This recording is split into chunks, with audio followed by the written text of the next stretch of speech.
শুভ সন্ধ্যা ফ্রেন্ডস, শুভ সন্ধ্যা। Am I audible and visible?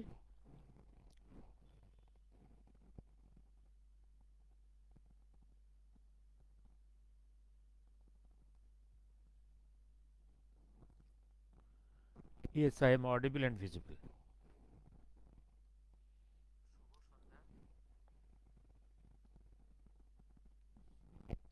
I am audible and visible. Yes. আজকে কয়েকটা নিয়ে কথা বলবো। আজকে 6ই December, 6 December, day of demolition of the Babri structure in Ayodhya.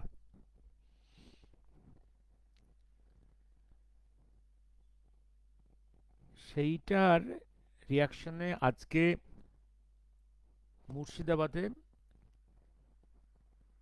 এক এক্স তৃণমূলী এমএলএ আজকে ওখানে একটা বাবরি মসজিদ তৈরি করার জন্যে একটা ফাউন্ডেশন স্টোন লে করেছে, এবং বিদেশ থেকে, আরব থেকে কিছু লোক এসছে এই ফাংশনে। এবং এটা এটা একটা কোনো মসজিদের ফাউন্ডেশন স্টোন লে করে, এটা নিয়ে কোনো আপত্তি থাকবে না, আপত্তি নেই।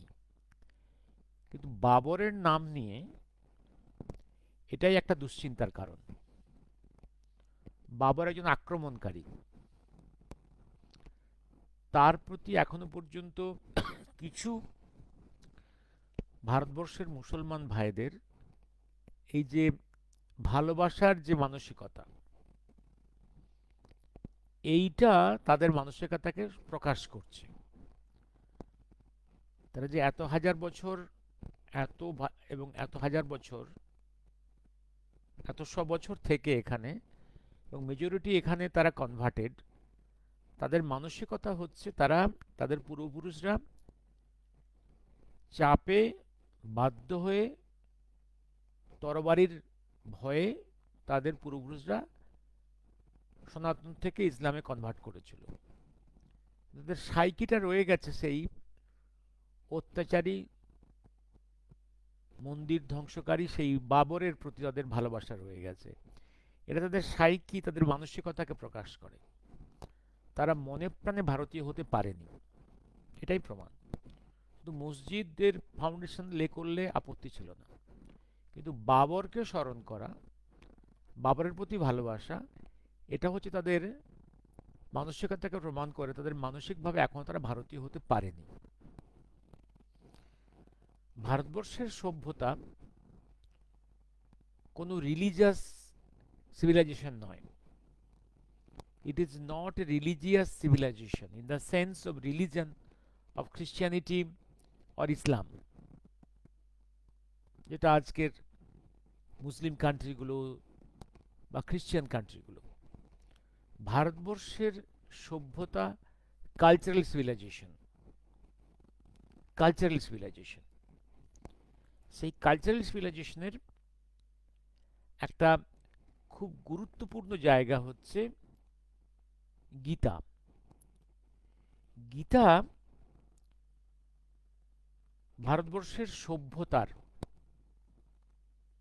যে মানুষকে তার সমাজে, তার নিজের ব্যক্তির মধ্যে, সমাজের সঙ্গে, সংসারের সঙ্গে, রাষ্ট্রের সঙ্গে, সমগ্র মানবতার সঙ্গে, এবং চারধারের উদ্ভিদ, প্রাণী, প্রকৃতির সঙ্গে কিভাবে সে আচরণ করবে, তার একটা কোড অফ, একদম একটা ট্রেটাইজ,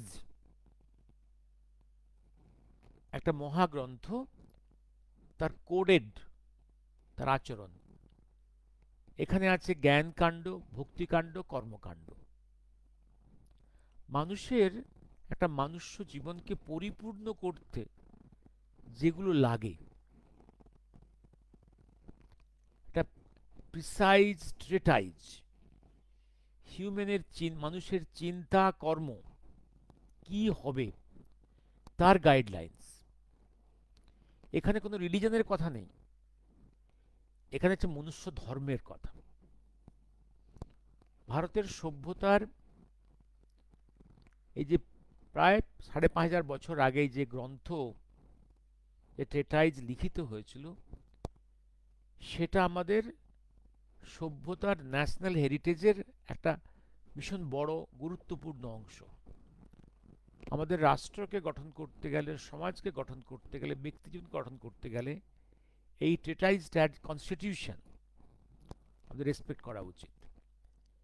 ভারতের মধ্যে এখন এত বিষাক্ত শক্তি এবং বাইরে এত বিষাক্ত শত্রু শক্তি, এতে দেশকে বাঁচানোর জন্যে এবং নিজেদেরকে বাঁচানোর জন্যে এই গীতা পঠন ভীষণ প্রয়োজন।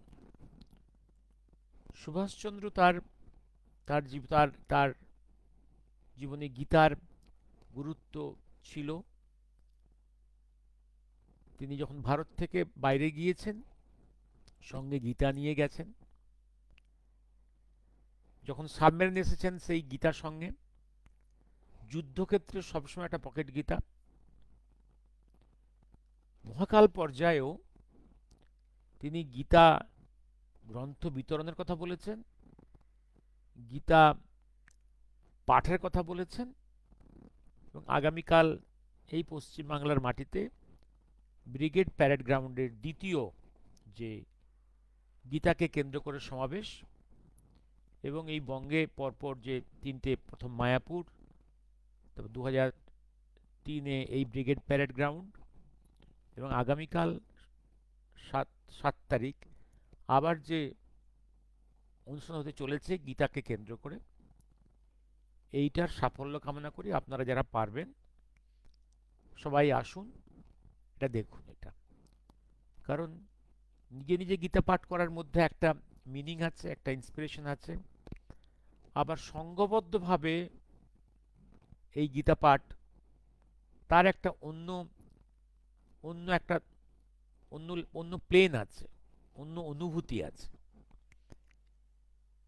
সংঘবদ্ধ হওয়ার, নিজেকে, নিজের ভেতরের শক্তিকে জাগ্রত করার এই সুযোগটা গ্রহণ করুন। এই গেল আমার গীতা পাঠ নিয়ে কথা। এবার আসছি এবার একটা জিও পলিটিক্সে আসবো একটু। আমি জিও পলিটিক্সে দেখুন, তিনটে জিনিস নিয়ে আমি স্বীকার করছি, তিনটে জিনিস নিয়ে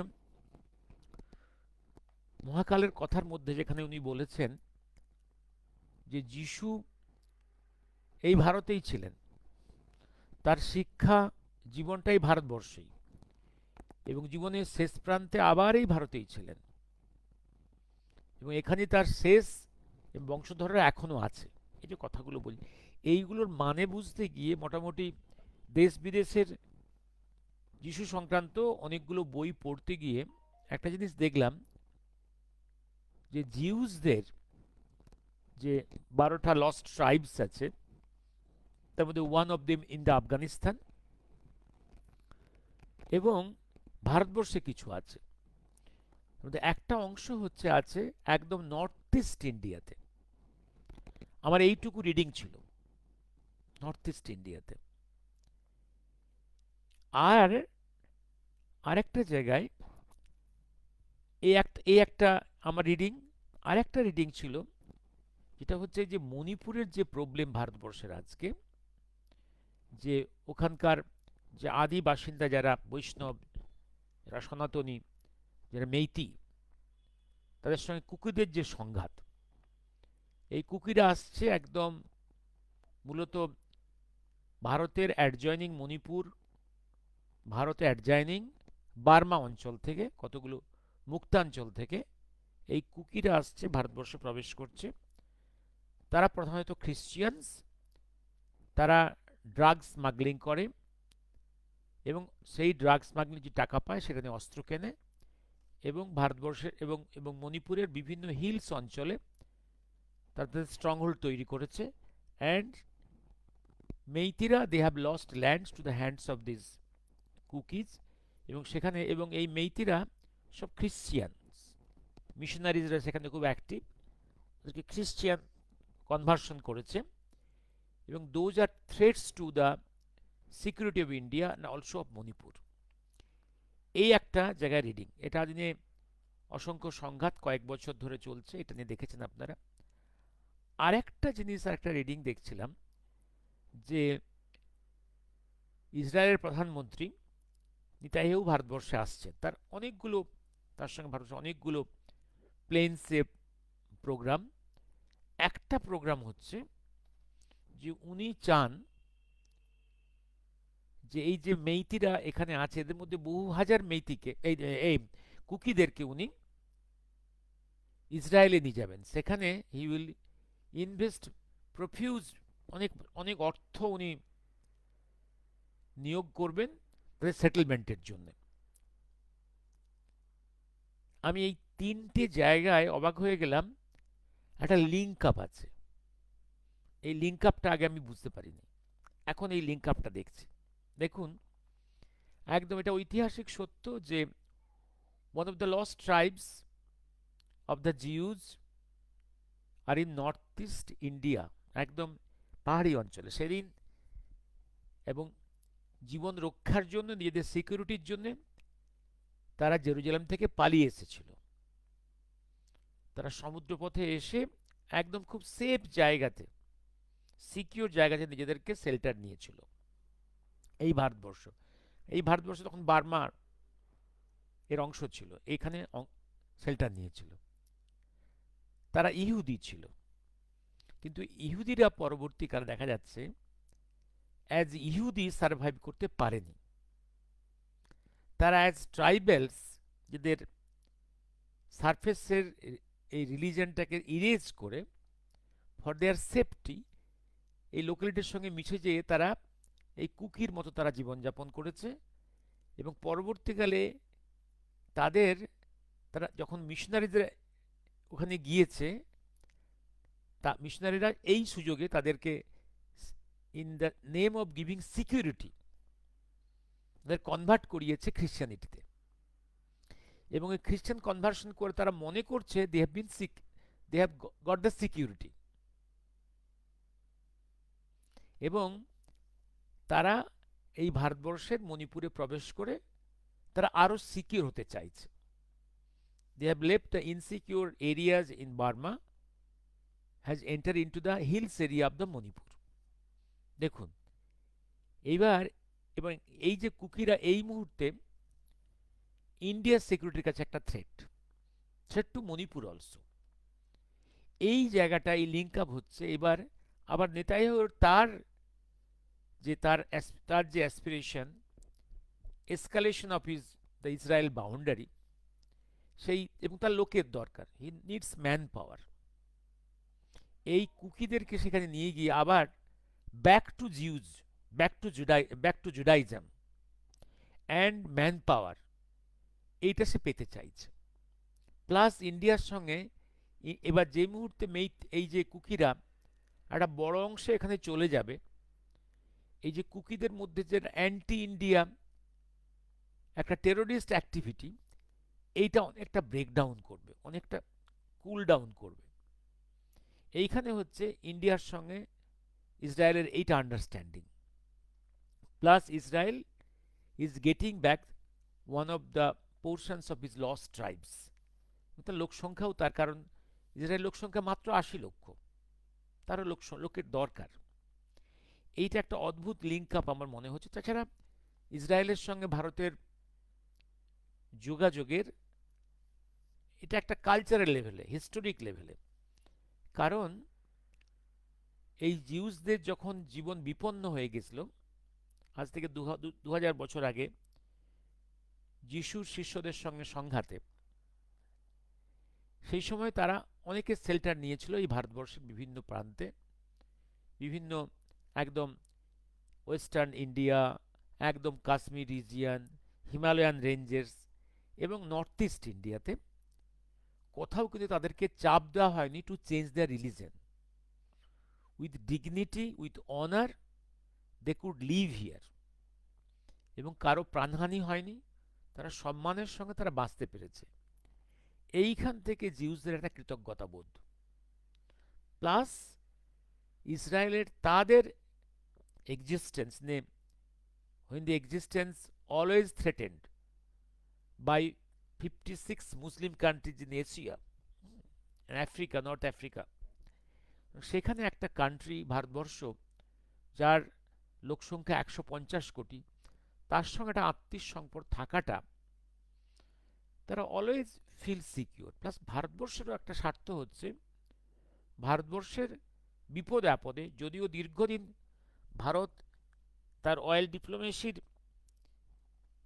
ভয়ে, আরবদের ভয়ে ইসরায়েলকে রেকগনাইজ করেনি, তা সত্ত্বেও secretly always in military crisis of India, Israel has supplied most sophisticated military equipments to India, and today Israel is recognized by India. এটা সম্ভব হয়েছে একটা ন্যাশনালিস্ট পার্টি ভারতবর্ষে আস্তে আস্তে তার পলিটিক্যালি স্ট্রং হওয়ার জন্য। সেটা হচ্ছে ডেফিনেটলি বলবো বিজেপি। তারপরে ইসরায়েলের সঙ্গে প্রকাশ্যে এই রিকগনিশনটা অনেক বেশি শক্তপোক্ত হয়েছে। এই জায়গাটা, এই 1 2 3 তিনটে ঘটনার আমি এই এই এই আমি যে গ্যাপসগুলো ছিল, মিসিং লিঙ্কসগুলো ছিল, আমি এইভাবে এইগুলো বুঝবার চেষ্টা করেছি। এবার তারপর আরেকটা আরেকটা আরেকটা আরেকটা জায়গা, যেটা হচ্ছে রাশিয়া। রাশিয়া একসময় ইউএসএসআর ছিল, যে ইউএসএসআর এর কমিউনিস্ট ইউএসএসআর এ হিউজ এরিয়া, গোটা এশিয়ার almost half, vast land, mighty country. সেই কান্ট্রিতে তখন ওদের যে ওল্ড কালচারাল হেরিটেজ, এটার প্রতি খুব একটা সম্মান ছিল না, কারণ কমিউনিস্টদের টেন্ডেন্সি হচ্ছে টু ডিশন দ্য পাস্ট, অতীত ইতিহাসকে অস্বীকার করা।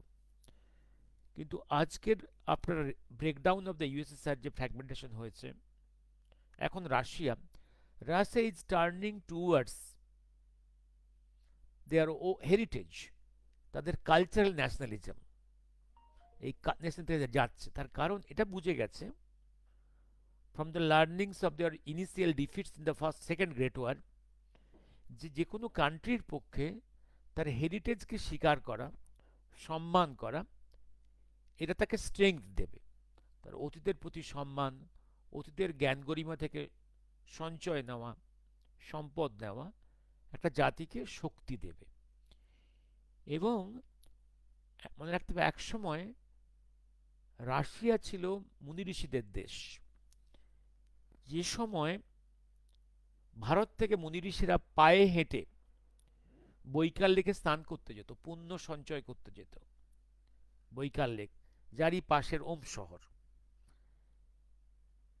এই ওম শহর সম্বন্ধে আমার ইন্টারেস্টের একটা কারণ আগেও বলেছি আমি। এই ওম শহরে যখন নেতাজি সুভাষচন্দ্র যখন 1945 অগাস্টের সকল প্লেন ক্র্যাশের পরে যখন রাশিয়াতে প্রবেশ করলেন, he was given shelter, political shelter, much away from Moscow in this region of Omsk. অন্তত যে ব্রিটিশ ডকুমেন্টস যে কটা পাচ্ছি, তাতে এরকম একটা ছায়া আছে, যদিও সেই ডকুমেন্টস খুব ক্লিয়ার নয়। Most likely also some evidences in the justice Khosla commission, he was in this Omsk area, এই on the side of this Baikal lake. এবং এই ওমস হচ্ছে very ancient city of Sanskrit language study, Sanskrit শিক্ষার একটা কেন্দ্র ছিল। ভারতের যে সংস্কৃত, তার যে ভাণ্ডার, সেই শিক্ষা কেন্দ্র ছিল একটা কালচার। যেমন যেমন একসময় নদিয়া ছিল আমাদের একটা শিক্ষা কেন্দ্র, ঠিক তেমনি ওখানে ওমস ছিল। এবং ওমস, বৈকাল, এই বৈকালে ভারতের ঋষিদের কাছে এই দুটো লেক ছিল খুবই পুণ্যের, স্নান করা। একটা ওদিকে বৈকাল লেক সাইবেরিয়ার, দক্ষিণ সাইবেরিয়া, আর একটা হচ্ছে মানস সরোবর। এবার আজকের যে রাশিয়া, পুতিন চাইছে two proceed towards the cultural nationalism. And ভারতবর্ষে দেখুন, ভারতবর্ষের এখন কিন্তু এই সিকুলার পার্টিগুলো যত দুর্বল হচ্ছে, সেকুলার পার্টিগুলোর কেন্দ্র থেকে সরে যাওয়ার পরে ভারতবর্ষের সরকার এখন এই কালচারাল ন্যাশনালিজম এই জায়গাটার উপর খুব আবার কনসেন্ট্রেট করছে, কারণ একটা জাতির স্ট্রেংথ হচ্ছে এই এই জায়গাটাতে। আর আর ভারতবর্ষের সভ্যতা হচ্ছে কালচারাল সিভিলাইজেশন। আমাদের রেনেসা, আমাদের অগ্নিযুগ, আমাদের ফ্রিডম ফাইট, আমাদের মুনিঋষিদের যে জাগরণের সুরটা হচ্ছে ফ্রম কালচারাল ন্যাশনালিজম। আমাদের জাতীয়তাবাদটা হচ্ছে cultural, not religious, it's a cultural.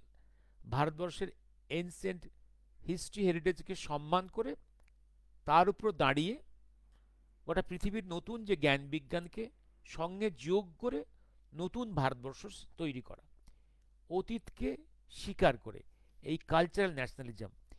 এই আজকের ট্রাম্পের সঙ্গে, ট্রাম্প নয়, রাশিয়ার পুতিনের সঙ্গে ভারতের মোদির এই যে মিলন, দুটো দেশের মিলন, দুটো দেশের মিলন মানে কি, দুটো দেশই they are again trying to explore their heritage, their cultural nationalism. Russia on that side, we are on that side, মনে রাখবেন। আর এইটার প্রয়োজনটা আরেকটা কারণ, কারণ এবার রাশিয়ার সঙ্গে ইন্ডিয়ার এই যে মোলাকাতের আরও অনেকগুলো প্লেনস আছে, মনে রাখবেন। সেটা হচ্ছে প্রতিটা দেশ চায় তার নিজস্ব ইন্টারেস্টটাকে স্যাটিসফাই করতে, প্রতিটা কান্ট্রির একটা ইন্টারেস্ট থাকবে, সেই ইন্টারেস্টটা কোথায়। আমি একটু বলে রাখি, 2005-এ যখন আমরা প্রথম গিয়েছিলাম রাশিয়াতে as a part of the JMCI, justice Mukherjee commission, তখনই কিন্তু দেখেছি যে ওখানে ওরা রামকৃষ্ণ মিশন এবং ইসকনের ওরা অফিসগুলো অ্যালাউ করে দিয়েছে। অর্থাৎ ভারতের যে যে স্পিরিচুয়াল শিক্ষা টেক্সটগুলো, প্রিচিংস ওরা অ্যালাউ করেছে। এবং সেটা হচ্ছে পেরোস্ট্রাইকার 90-91 যদি পেরোস্ট্রাইকা হয়, তার থেকে 15 বছর পরে। And they have started reading our text, our ধার্মিক টেক্সট। এইটা এটা হচ্ছে এইবার ইন্টারেস্ট জায়গাটা কোথায়, 1971-এ এই যে পাকিস্তানের, ইস্ট পাকিস্তানের যে লিবারেশন মুভমেন্টটা হলো, বাংলাদেশ লিবারেশন মুভমেন্ট, সে সময় একদিকে ছিল পাকিস্তান, চায়না, আমেরিকা, আর অন্যদিকে ছিল কে, বাংলাদেশের মুক্তিযোদ্ধারা, ভারত এবং রাশিয়া।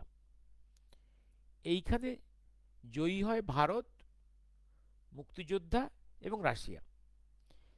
এই যুদ্ধের শেষে বাংলাদেশ মুক্ত হয় এবং এতে পাকিস্তান, চায়না এবং আমেরিকা অপমানিত হয়, নাক ঘষা খায়।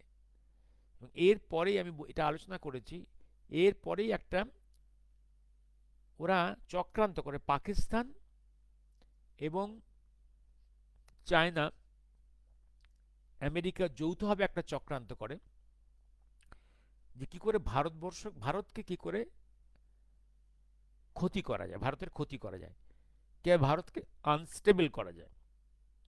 এই চক্রান্তটা শুরু হয়, এটা তখন থেকেই শুরু হয়, এটা আরো বেশি করে। এবার মনে রাখতে হবে, সেই যে 71 সাল পর্যন্ত কিন্তু চায়নার সঙ্গে আমেরিকার মুখ দেখাদেখি ছিল না, অথচ চায়নার সঙ্গে আর আমেরিকার সঙ্গে সেপারেটলি পাকিস্তানের সম্পর্ক ছিল। এইখানে পাকিস্তান একটা যে catalyst to make friendship between China and America, সেটা ছিল কিসিঙ্গার যুগ, তুখোড়ো ডিপ্লোম্যাট, এবং যার ফলে আমেরিকার সঙ্গে চীনের বন্ধুত্ব। এবং তার আগে পর্যন্ত চীনের অর্থনীতি খুবই দুর্বল ছিল, কমিউনিস্ট জায়েন্ট, প্রচুর লোক, কিন্তু ইকোনমিক্যালি ভেরি পুয়ার, ওয়েপন্সের কোয়ালিটি খুব খারাপ ছিল। এই সময় আমেরিকা একটা কাজ করে, সেটা হচ্ছে কি, huge industrial investment, money investment in China, কারণ চায়নাতে তখন cheapest labour in the world, cheapest labour, এই চিপেস্ট লেবারকে ইউজ করে এটা communist party of China allow করে। তার কারণটা কি, এছাড়া কোনো পথ ছিল না, প্রচুর বেকার বসে আছে, তাদেরকে কাজ দিতে হবে, তার অর্থনীতিকে চাঙ্গা করতে হবে। ওয়েস্টার্ন মানি, আমেরিকা এবং ওয়েস্ট ইউরোপের মানি ইনভেস্ট হলো চায়নাতে, অ্যান্ড টেকনোলজি এলো। এর ফলে আস্তে আস্তে আজকে গত প্রায় ওদিকে 30 এই 50 বছরে চায়না হ্যাজ প্রডিউসড এ লট।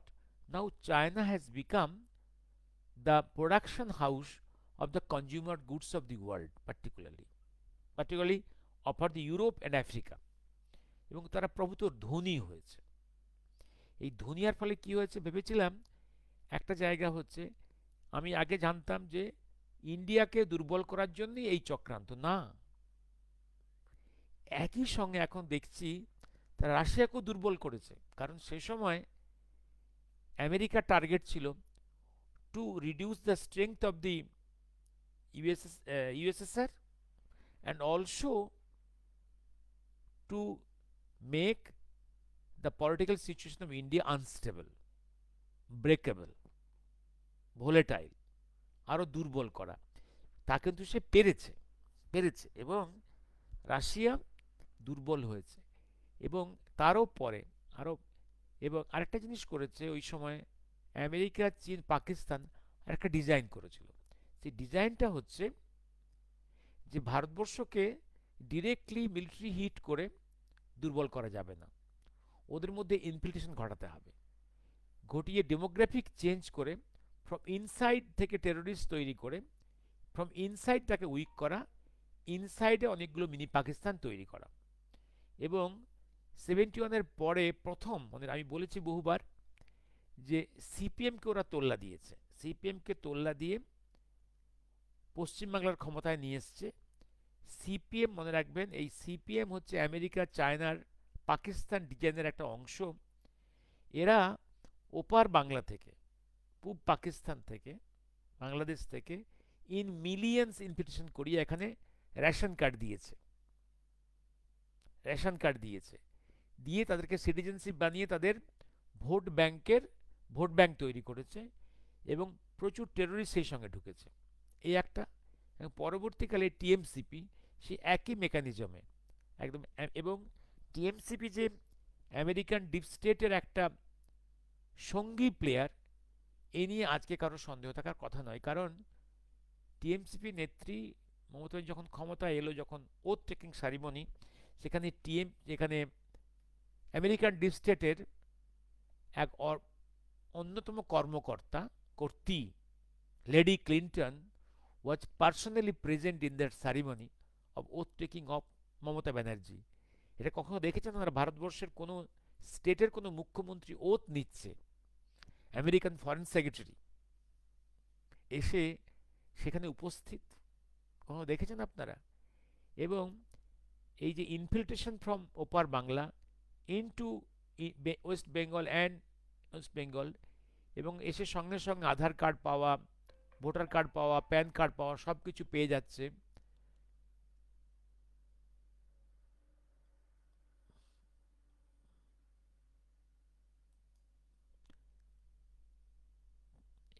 এই যে পেয়ে যাচ্ছে, এই পাওয়ার ফলে কি হয়েছে, ইন মিলিয়ন্সে ইনফিল্ট্রেশন হয়েছে। এতে চায়নার স্বার্থ রক্ষিত হয়েছে, আর রক্ষিত হয়েছে আমেরিকার স্বার্থ, পাকিস্তানের স্বার্থ।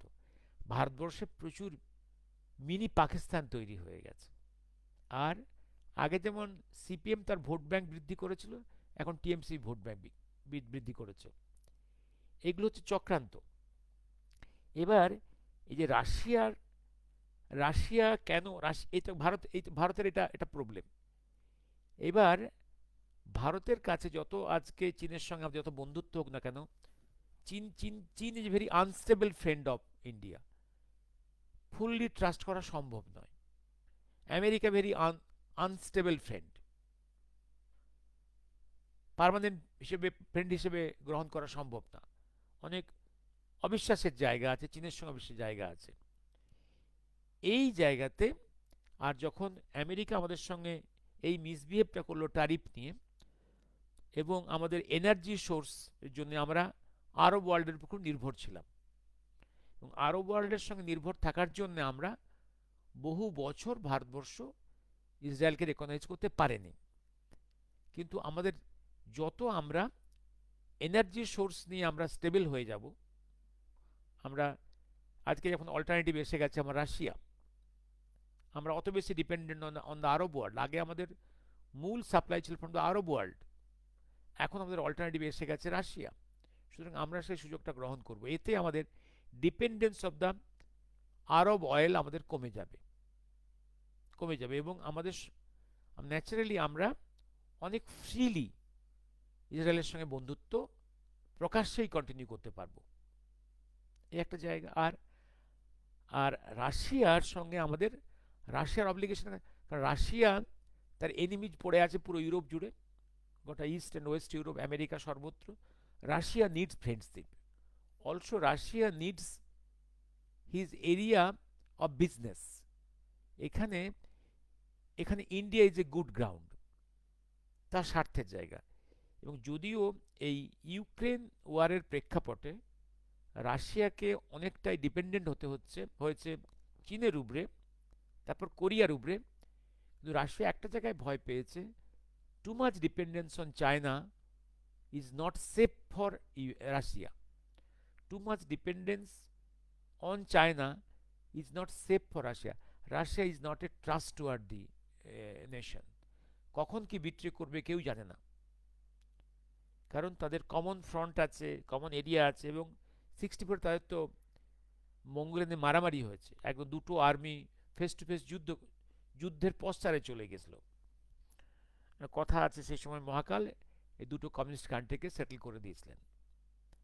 এবার আসছি আমি, এইবার তাহলে একদিকে রাশিয়ার তার শত্রু গোটা রেস্ট অফ ইউরোপ এবং আমেরিকাতে ওয়েস্টে, চায়নাকে সে খুব ট্রাস্ট করতে পারছে না, যে কোনো সে বিট্রে করতে পারে। এই ক্ষেত্রে এশিয়ার মাটিতে বা পৃথিবীর একদম জিও পলিটিক্সে ইন্ডিয়া একটা একটা ডিপেন্ডেবল জায়গা। প্লাস এশিয়া প্যাসিফিক রিজিয়নে তার কর্তৃত্বকে আবার রিগেন করতে গেলে তার ভারতকে প্রয়োজন। আর ভারতেরও প্রয়োজন, যেখানে America is a unstable friend, China untrustworthy, তারও প্রয়োজন রাশিয়াকে। প্লাস এই রাশিয়া এবং ইন্ডিয়া ভারতের একটা কালচারাল হেরিটেজ, একটা কালচারাল সম্পর্ক আছে বহু শতাব্দী ধরে। এই সব কিছু মিলে এই সম্পর্কটা, এবং রাশিয়ার সঙ্গে ইন্ডিয়ার সব থেকে পজিটিভ জায়গা হচ্ছে রাশিয়ার সঙ্গে আমাদের কোনো কমন বাউন্ডারি নেই, বাউন্ডারি নিয়ে টাসেল নেই। সুতরাং ওদের রাশিয়ার সঙ্গে ইন্ডিয়ার প্রত্যক্ষ মারামারির স্কোপটা কোথাও নেই।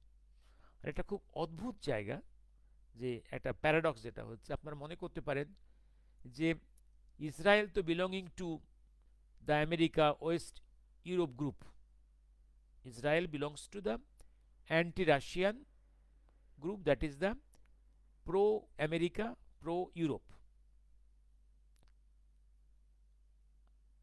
তাহলে ইন্ডিয়ার সঙ্গে রাশিয়ার এই সম্পর্ক যখন স্ট্রঙ্গার হচ্ছে আরো, তখন কি করে ইসরায়েল ইন্ডিয়ার কাছাকাছি থাকবে, আরো কাছে আসবে, এটা সম্ভব হচ্ছে। তার কারণ আরো অনেকগুলো খুব মিস্টেরিয়াস ডিপ লিঙ্কস আছে। কারণ ইসরায়েলও একটা, জিউজও একটা কালচারাল সিভিলাইজেশন, যারা 6000 বছর ধরে তাদের সভ্যতা, তাদের হেরিটেজ, তাদের জ্ঞান বিজ্ঞানকে ধরে রেখেছে। রাশিয়া একটা কালচারাল সিভিলাইজেশন, একটা কালচারাল ন্যাশনালিজম, ইন্ডিয়াও তাই। এই এই এই এই সম্পর্কটা, এই ট্রায়াঙ্গেলটা, এটা খুব ইম্পর্টেন্ট, এটা এটা খুবই ইম্পর্টেন্ট। এবার আরেকটা জায়গা, তাহলে রাশিয়াও কিন্তু মুক্তি চাইছে ফ্রম, আর চাইছে চীনের উপরে ডিপেন্ডেন্স থেকে মুক্তি চাইছে। আর ভারত চাইছে তার এনার্জি সোর্স যে আরব ওয়ার্ল্ড, সেখান থেকে আস্তে আস্তে মুক্তি।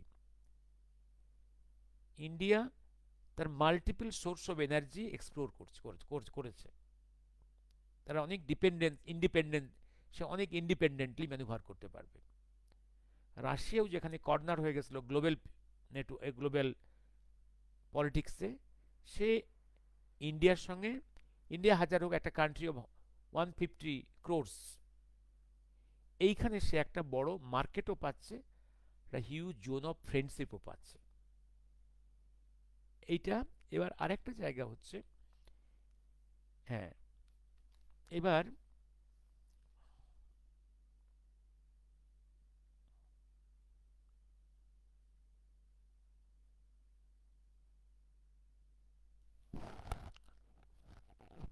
কতক্ষণ হলো?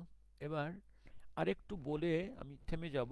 হ্যাঁ, আরেকটু বলে থেমে যাব। আজকে একটা জায়গা, একটা, ও, আজকের সম্পাদকীয় এতে পেজে একটা আর্টিকেল আছে যুগ সংখ্যে, ইউনুসকে পস্তাতে হবে।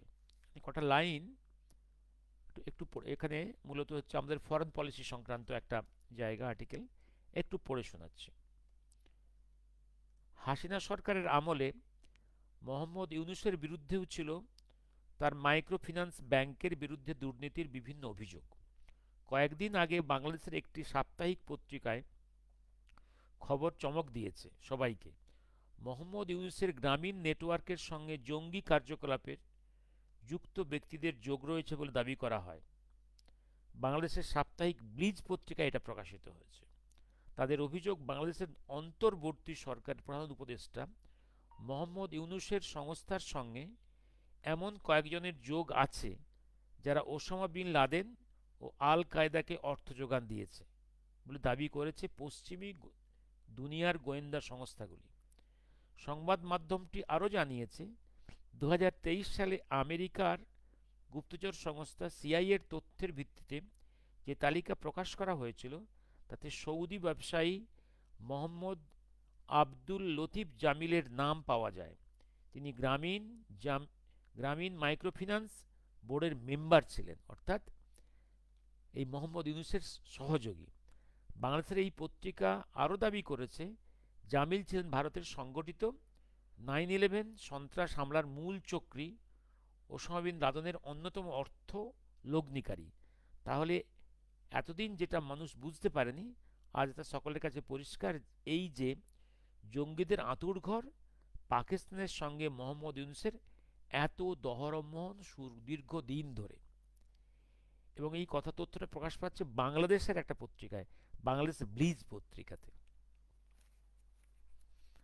একটা আর্টিকেল আপনারা পড়ে নেবেন, গীতা সারবত্তা মানুষের মধ্যে মূল্যবোধ জাগাতে পারে। আগামীকাল 5 লক্ষ কণ্ঠে গীতা পাঠ। আরেকটা একটু,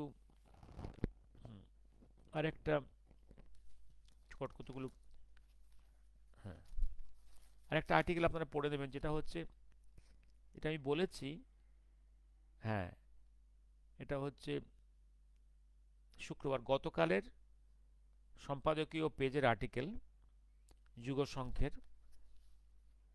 বাম আমলেও প্রচুর পরিমাণে অনুপ্রবেশকারী ভোটার, এটা একদম সিপিএম প্ল্যান করে ঢুকিয়েছিল। সিপিএম জামানার সময়ও একদম স্ট্যাটিস্টিক্স এগুলো, যে পশ্চিম বাংলার পপুলেশন গ্রোথ রেটের থেকেও বেশি হচ্ছে ভোটার নাম্বার বৃদ্ধি বেশি। একটা লাইন পড়ে শোনাচ্ছি।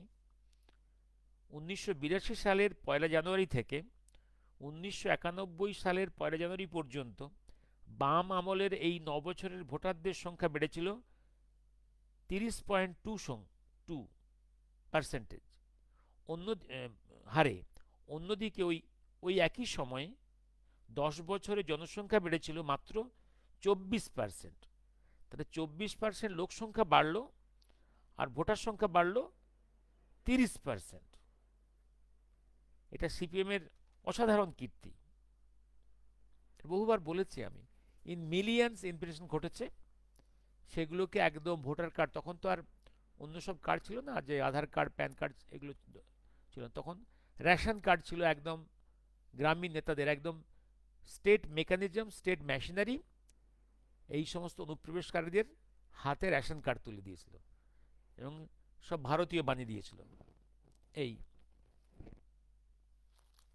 আর একটা ভালো আর্টিকেল আছে সম্পাদকীয় বৃহস্পতিবারের, স্বাধীনতা সংগ্রামে সংঘের অনবদ্য ভূমিকা। এখানে ডক্টর হেগডেওয়ারের জীবনটা দেখিয়েছে একদম। তার তার এই একটা ভালো আর্টিকেল একদম। এই যে সিকুমাকু কঙ্গুরা এ বলে না যে আরএসএস এর লোকেরা হচ্ছে সব দেশদ্রোহী, তারা স্বাধীনতা সংগ্রাম করেনি, তারা দেশ ভাগ করেছে। আজকেও দেখলাম এই মমতা ব্যানার্জির এক মন্ত্রী চিৎকার করে বলছে যে আরএসএস দেশ ভাগ করেছে। আচ্ছা, মাউন্ট ব্যাটেন এসে যখন দেশ ভাগ করছে, প্ল্যানিং করছে, প্রপোজাল দিচ্ছে, কখনো আরএসএস এর কোন লোকের সঙ্গে তিনি ডিসকাস করেছেন? তার সঙ্গে কখনো কোনো ডিসকাশন হয়েছে আরএসএস এর লোকের সঙ্গে?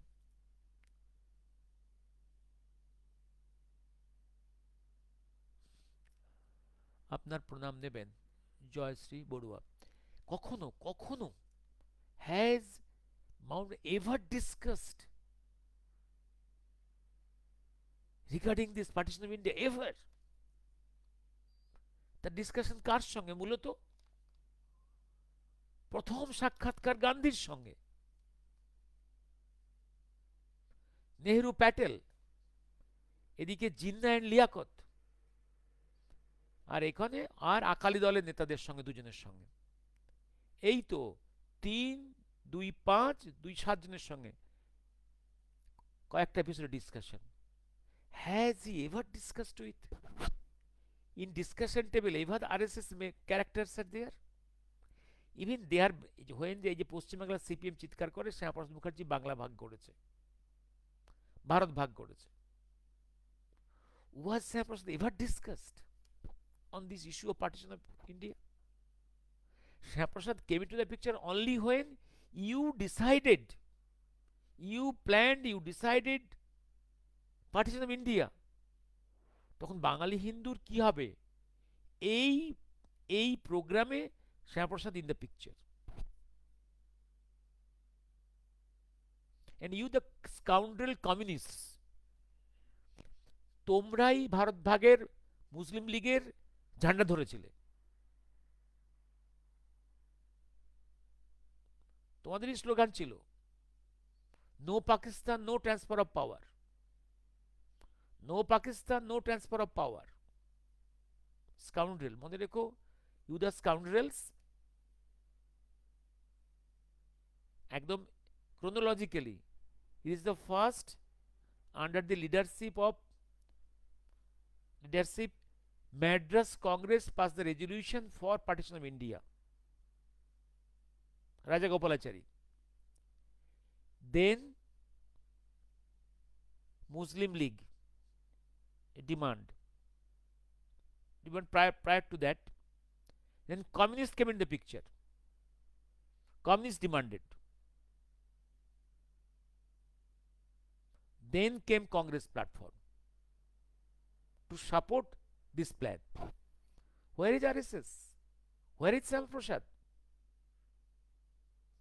And ডক্টর হেগডেওয়ার তার স্কুল জীবন থেকে, স্কুল জীবনে সে জেল খেটেছে বন্দে মাতরম বলে, কোনো প্রো ব্রিটিশ প্রোগ্রামে সে অংশগ্রহণ করেনি, জেল খেটেছে, কলেজ লাইফে জেল খেটেছে, এবং তারপরে সে ন্যাশনাল মেডিকেল কলেজ কলকাতায় এসছে একদম তিলকের নির্দেশে, তিলকের শিষ্যদের নির্দেশে, ইউ গো টু ক্যালকাটা, ডাক্তারি পড়ো, because there you will come in contact with the freedom fighters. তাই একদিকে ফ্রিডম ফাইটারদের সঙ্গে তার যোগাযোগ, he was a disciple of the Anushilan Samiti, অন্যদিকে ন্যাশনাল মেডিকেল কলেজ থেকে ডাক্তারি পাশ করেছেন। গানবেক টু নাগপুর এবং all along in Congress platform. একসময় মধ্যপ্রদেশের কংগ্রেসের অ্যাসিস্ট্যান্ট সেক্রেটারি, কংগ্রেসের প্রতিটা মুভমেন্টে, all non cooperation movements, 42 August movement, He is in the front. How these communist scoundrels and these seculars and Congress is blaming that RSS has never taken has taken part in the freedom movement, and how they have demanded partition. কোথায় তার পার্টিশনের চেয়েছে? When you plan for the partition, then they have to come in the picture to consolidate the rights of Hindus. আর্টিকেলটা পড়ে নেবেন। এই এই গান্ধী নেহরুগুলো তো সব স্কাউন্ড্রেলস, ট্রেটার্স, আর কমিউনিস্টরা ট্রেটার্স। তাই এই ট্রেটার্সরা বেশি চিৎকার করে, যারা সত্যিকারের প্যাট্রিয়ট তাদেরকে দুর্নাম দেয়। এবার আসছে, আমি শেষ করে দেব। কনভিকশন, ও আর কয়েকটা, হ্যাঁ,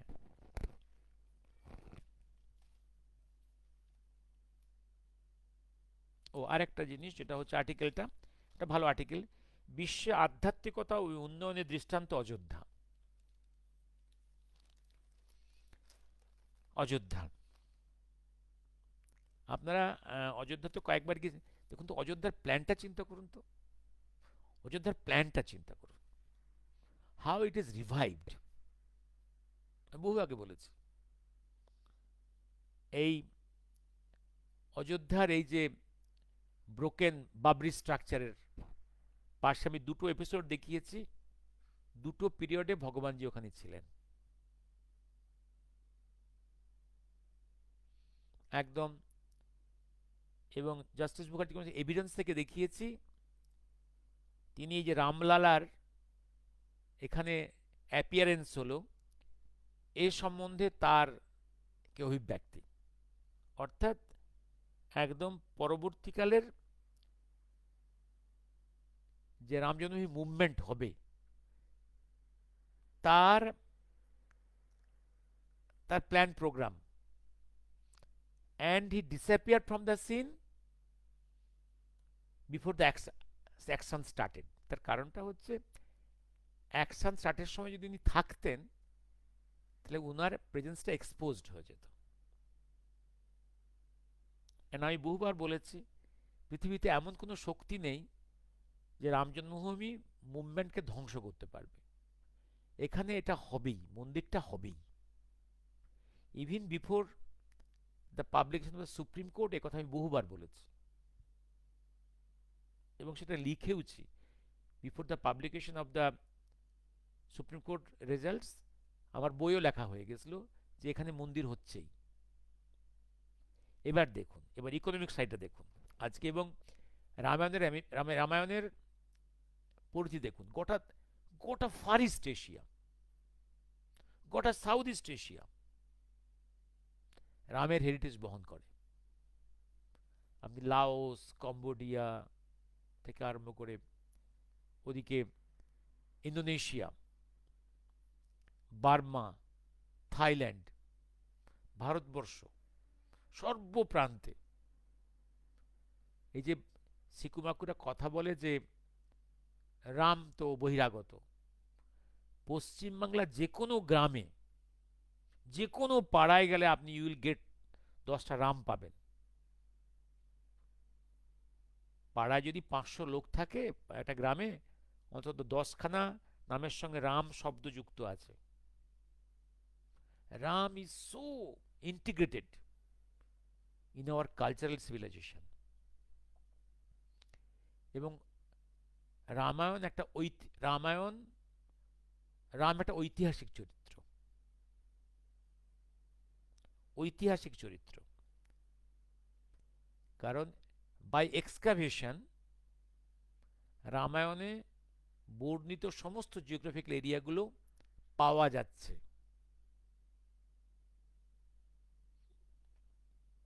এবং অযোধ্যার মাটির তলায়, আন্ডার দি বাবরি স্ট্রাকচার, মন্দিরের ধ্বংসাবশেষই পাওয়া গেছে, অন্য কিছু না। Ram is historic. রামায়ণ হচ্ছে আমাদের কালচারাল সিভিলাইজেশনের একটা কোর পার্ট। এবং এখানে কোনো রিলিজনের কথা নেই। রাম, মোহাম্মদ বা ওদিকে যিশুর জন্মের বহু আগে থেকে, অর্থাৎ আজকের যারা খ্রিস্ট ধর্মাবলম্বী বা যারা মুসলিম ধর্মাবলম্বী, তাদের পূর্বসূরীরা সবাই রামের অনুসারী।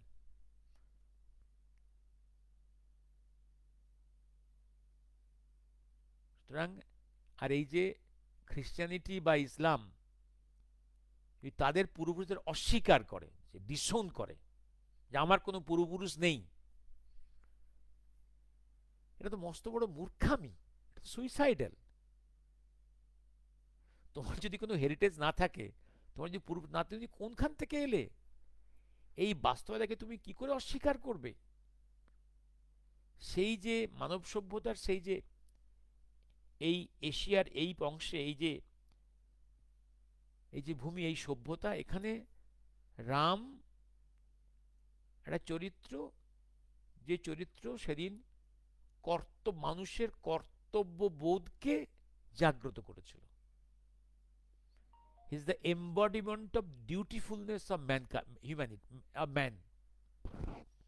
Ramchandra is the embodiment of the dutifulness, কর্তব্যবোধ।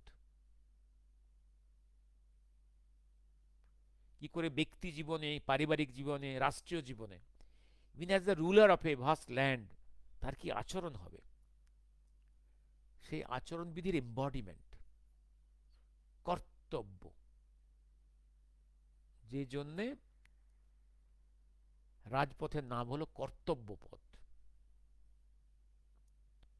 সেই কর্তব্য পথের এক প্রান্তে প্রাক্তন ইন্ডিয়া গেটের বসলো এই কলিযুগের কর্তব্যবেদের সর্বোত্তম মানুষ, নেতাজি সুভাষচন্দ্রের স্ট্যাচু। যে ব্ল্যাকস্টোন দিয়ে নেতাজির স্ট্যাচু তৈরি হলো, সেই একই ব্ল্যাকস্টোন দিয়ে অযোধ্যায় বসলো রামচন্দ্রের স্ট্যাচু। আমি 2002-এই বলেছিলাম, যখন ভগবানজির ট্রাঙ্কগুলো খোলা হচ্ছিল, বন্ধুদের বলেছিলাম যে একদিকে আমরা ত্রেতা যুগের রামচন্দ্রের ইতিহাস খোলা হচ্ছে, তখনই সেই সময়ই তো আর্কিওলজিক্যাল সার্ভে অফ ইন্ডিয়া অযোধ্যার ওই অংশে খোঁড়াখুড়ি করছিল, সব জিনিসগুলো আমরা দেখছিলাম। আর তারই পাশে যখন আমরা ওই ট্রেজারতে বসে ভগবানজির ট্রাঙ্কগুলো খুলছিল, একই সময় বলছিলাম যে এখানে কলিযুগের রামচন্দ্রের ব্যবহৃত জিনিসগুলো আমরা ঘাঁটছি। ওদিকে তৈরি হবে ত্রেতা যুগের রামচন্দ্রের ইতিহাস খোলা হবে, আর এদিকে তৈরি হচ্ছে, রিরাইট করা হবে আধুনিক ভারতবর্ষের কলিযুগের রামচন্দ্রের ইতিহাস, নতুন করে লেখা হবে। এবার হচ্ছে ইকোনমির জায়গায় অযোধ্যাকে ঘিরে, অযোধ্যা এই মুহূর্তে একটা আন্তর্জাতিক পর্যটন কেন্দ্র। Think of investment, how much money is coming there for investment, এবং কিভাবে এখন তো লক্ষ লক্ষ লোক আসছে ওখানে পৃথিবীর বিভিন্ন প্রান্ত থেকে, এবার কোটি কোটি মানুষ আসবে এখানে। How much business will be there, trillion rupees business will be there, and the area will enrich economically, this will boom.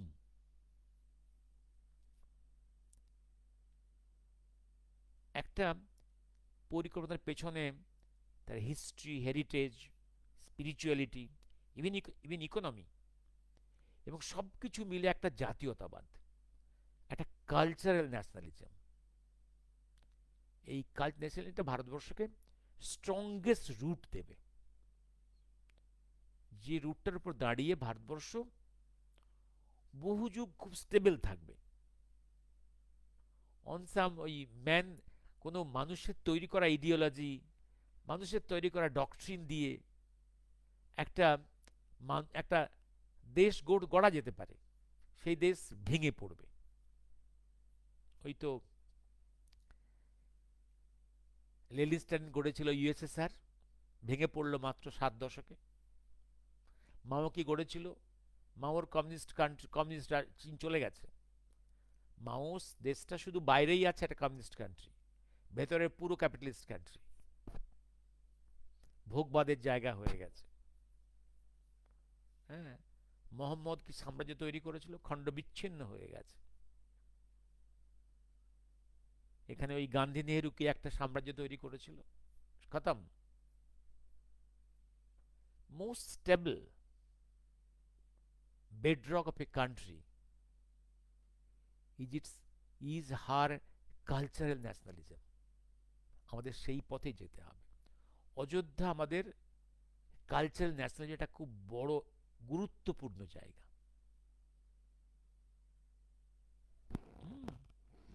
আর আরেকটা এ নিয়ে আর আগে বলেছি, এবার আরেকটা জিনিস, আর একটা খুব দুঃখের সংবাদ দিয়ে রাখি, যে ভারতবর্ষের একটা বড় আর্টিকেল আছে, এটা স্টেটসম্যানসের বোধহয় গতকালের কাগজ, 5 তারিখ, হ্যাঁ গতকালের ফ্রাইডে, ভালো আর্টিকেল আছে একটা।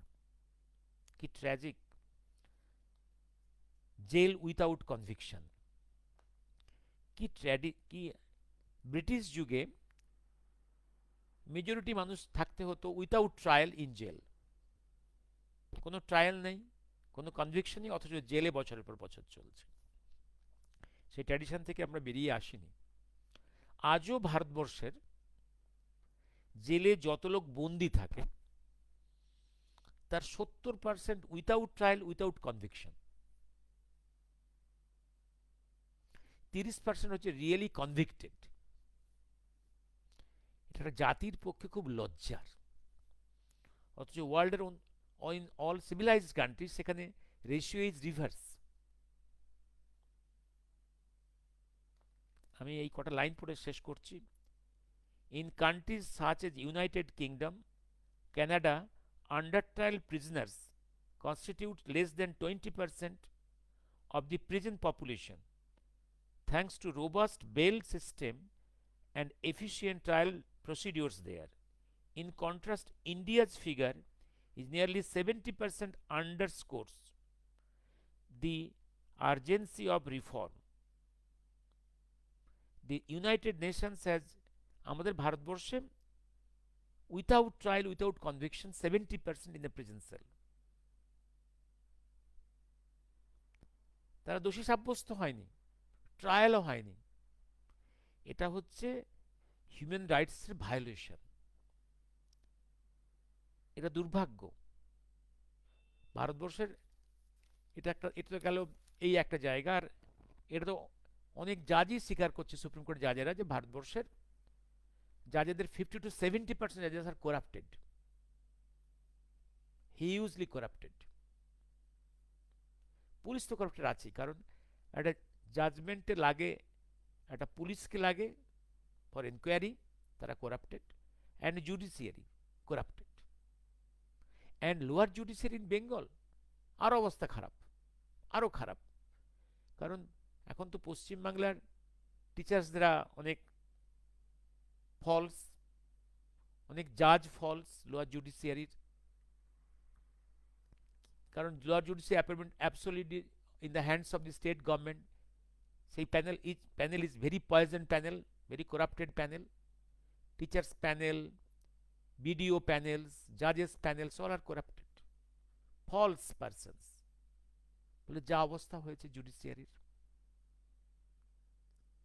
হ্যাঁ, ভাষ্য, অযোধ্যায় রামচন্দ্রের মূর্তি আর কর্তব্যপথের মূর্তি একই ব্লক স্টোন দিয়ে তৈরি। ইয়েস, এবং শিল্পীও এক। অযোধ্যা রামচন্দ্রের মূর্তি আর কর্তব্য নেতাজির মূর্তি শুধু একই ব্লক স্টোন দিয়ে তৈরি নয়, শিল্পীও এক। You are right, you are right ভাই। এমনি এমনি নয়।